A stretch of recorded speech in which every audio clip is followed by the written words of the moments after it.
Stabilitas suatu negara ini sangat bergantung pada penegakan hukumnya. Ya, untuk namun jauh panggang dari api. KPK menghadirkan ahli hukum pidana dalam sidang ini, yaitu Negara Republik Indonesia dengan tegas menyatakan bahwa negara Indonesia adalah negara hukum. Hukum adalah peraturan berupa norma dan sanksi yang dibuat mengatur tingkah laku manusia untuk menjaga ketertiban, keadilan, dan mencegah terjadinya kekacauan. Menurut Aristoteles, hukum adalah suatu aturan atau norma yang mengatur masyarakat dan bersifat mengikat. Hukum berfungsi untuk menciptakan ketertiban dan keadilan, serta memberikan setiap orang haknya masing-masing. Hal ini juga mencakup mengubah pola pikir masyarakat, pengembangan budaya hukum, pemberdayaan hukum, dan pemenuhan keadilan secara menyeluruh. Sistem hukum di Indonesia tidak muncul begitu saja. Yang lahir dari proses panjang yang dipengaruhi oleh berbagai sumber, dari hukum adat yang hidup di masyarakat Nusantara, berbagai nilai agama, hingga warisan hukum kolonial Belanda. Dalam penegakan hukum, terdapat beberapa prinsip utama yang harus ditegakkan, di antaranya keadilan, kemanfaatan, dan kepastian hukum.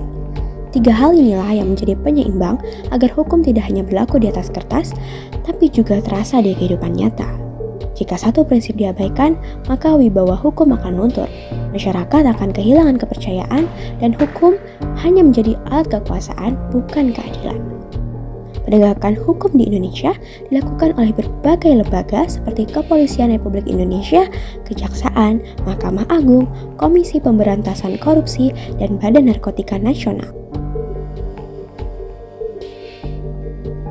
Kenyataannya tidak selalu sesuai dengan harapan.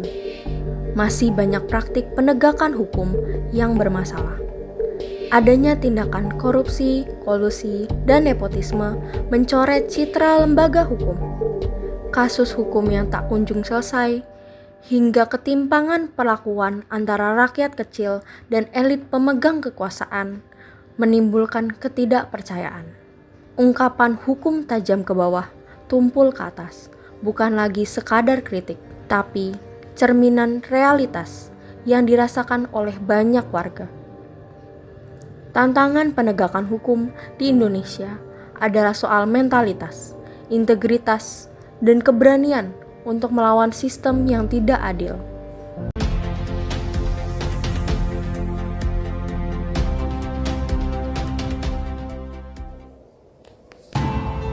Dalam sistem demokrasi dan negara hukum, netralitas penegak hukum adalah syarat mutlak.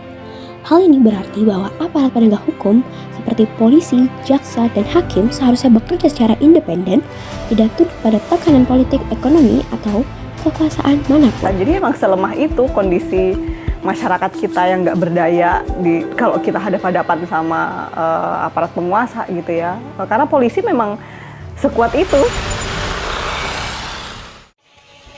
Namun, dalam praktiknya, netralitas ini masih menjadi tantangan serius di Indonesia.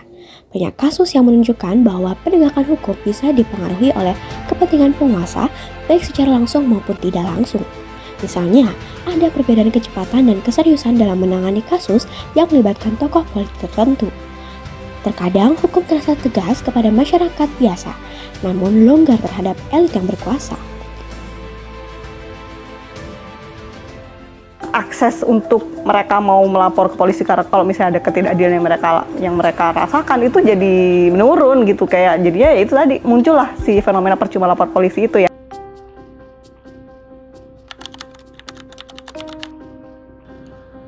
Beberapa hal dapat dilakukan untuk dapat menegakkan hukum seadil-adilnya di Indonesia. Di antaranya, memperkuat independensi dan profesionalisme lembaga penegak hukum, seperti kepolisian, kejaksaan, dan pengadilan, agar bebas dari intervensi politik dan tekanan pihak berkepentingan. Hal ini penting untuk menjamin proses hukum yang adil dan tidak memihak. Reformasi sistem peradilan untuk meningkatkan efisiensi, transparansi, dan akuntabilitas. sehingga masyarakat lebih mudah mengakses keadilan dan proses hukum berjalan dengan baik.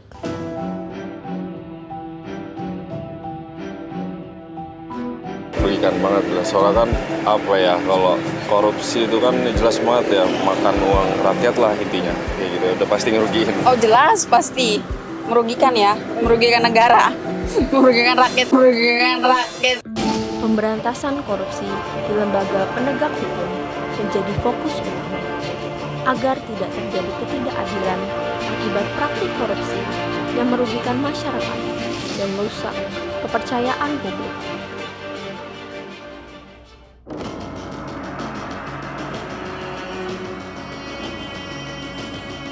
Peningkatan kapasitas aparat penegak hukum melalui pelatihan dan rekrutmen yang selektif untuk memastikan mereka memiliki kompetensi dan integritas dalam menjalankan tugasnya.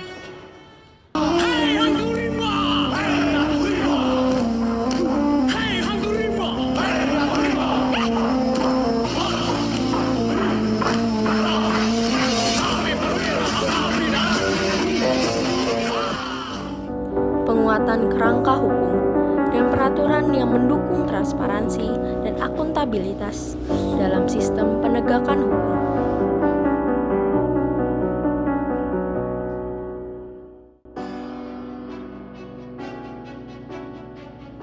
Penegakan hukum bukan sekadar soal peraturan yang tertulis di atas kertas.